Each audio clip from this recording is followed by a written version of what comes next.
الباترون اليدوي هو الاصل، بس الباترون الرقمي هو المكسب.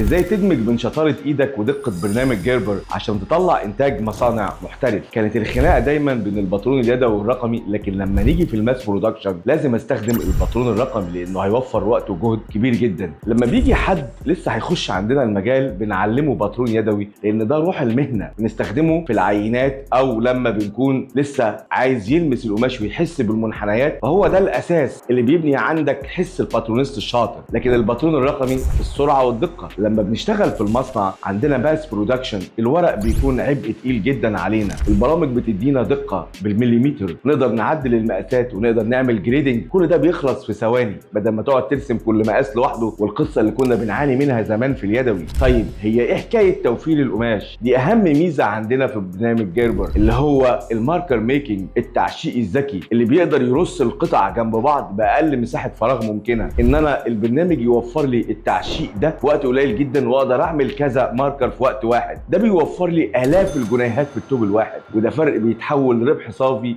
في جيب صاحب المصنع. الخلاصه عندنا اتعلم يدوي عشان تفهم هندسه القطعه وتحس بكل خط، واشتغل رقمي عشان توفر وقتك وفلوسك وتطلع شغل مصانع بجد، وهو ده متطلبات سوق العمل في الوقت الحالي.